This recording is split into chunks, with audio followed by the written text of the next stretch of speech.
સમગ્ર ખેતરની અંદર ક્યાંક ને ક્યાંક આવી રીતને જે છૂટી ગઈ છે લાઈનો દવા છાંટવાની, જ્યાં નથી છંટાયું જ્યાં રહી ગયું છે ત્યાં આવા પ્રકારના પીળાશ પડતા અને ફીકા છોડ ગ્રોથ પણ વધારે 2 3 4 5 6 બીજી 8 લાઈનો જો છાંટવાની રહી ગઈ છે એ જગ્યાએ થોડી ફિક્કાશ પડતી મગફળી દેખાઈ રહી છે, પીળી પડતી દેખાઈ રહી છે. અહીંયા પણ 4 લાઈન છૂટી ગઈ છે. જો નમસ્કાર ખેડૂત મિત્રો, આજે આપણે રૂબરૂ એક એવા ફિલ્ડની અંદર આવ્યા છીએ કે જ્યાં કેવેકોનો છંટકાવ કરતી વખતે કંઈક એવી પરિસ્થિતિ બની છે કે જેના કારણે કેવેકોનું રિઝલ્ટ સ્પષ્ટ દેખાઈ રહ્યું છે.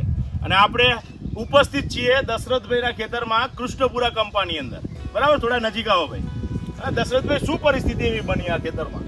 1 2 3 4 5 ને 6 લાઈનમાં માણસો જોડે દવા છાંટતી વખતે છૂટી ગયેલી છે. બરાબર. એના લઈને આ બાજુ જોશો ને બાજુ જોશો વચ્ચેનો પટ્ટો, તો તમને આ કેવેકો માર્યું છે એનું રિઝલ્ટ દેખાય છે નરી આંખે. બરાબર. અને ઘેર ટીકામાં સારું કામ કરે છે ને આ એકદમ મગફળી પીળાશ પડતી છે, એમાં રિઝલ્ટ દેખાઈ જ રહ્યું નરી આંખે. એટલે આમાં જે આ ભાગ છૂટી ગયો છે એની અંદર ગ્રોથ થોડોક છે પણ મગફળી ફિક્કાશ પડતી થોડી દેખાય છે, પીળી પડેલી દેખાય છે. એની સામે ભાઈ આ બાજુ જુઓ, થોડા બાજુમાં આવી જાવ.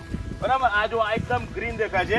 અને ફક્ત આટલામાં જ નહીં, આવી રીતે સમગ્ર આખું ખેતર જ આમ બતાવો, સમગ્ર ખેતર જેની અંદર ક્યાંક ને ક્યાંક છૂટ્યું છે બધી જગ્યાએ દેખાય છે, કે હું પછીના વિડીયોમાં તમને બતાવું છું. બરાબર, તો દશરથભાઈ આ પ્રોડક્ટ દ્વારા તમને નજારું રિઝલ્ટ જોવા મળ્યું છૂટી ગયું એના કારણે. બરાબર, છૂટી ગયું એના કારણે જોવા મળ્યું અને રીસર હા દેખાય છે બધું. તો શું બીજા ખેડૂતને આ પ્રોડક્ટ વિશે શું કહેવાનું થાય તમારું? આપણે જેવી ખરી સારી પ્રોડક્ટ બરાબર, કોરોમંડલની. બરાબર છે. બરાબર, તો આ નવી જ એવી એક પેટન્ટેડ પ્રોડક્ટ આવેલી છે કેવેકો ટેબુકોનાઝોલ અને સાયપ્રોકોનાઝોલનું મિશ્રણ છે આ દવાની અંદર. તમે પણ એકવાર અવશ્ય ટ્રાય કરો અને દશરથભાઈએ જેવું પરિણામ લીધું છે એવું ને એવું તમે પણ તમારા ખેતરની અંદર પરિણામ મેળવો. આજુબાજુના જે પણ કોરોમંડલના વિક્રેતાઓ છે તેમનો સંપર્ક કરો અને આ દવા લઈને અવશ્ય તમારા ખેતરની અંદર ફૂગનાશકનો ઉપયોગ કરો અને સારામાં સારા પરિણામ મેળવો. ધન્યવાદ.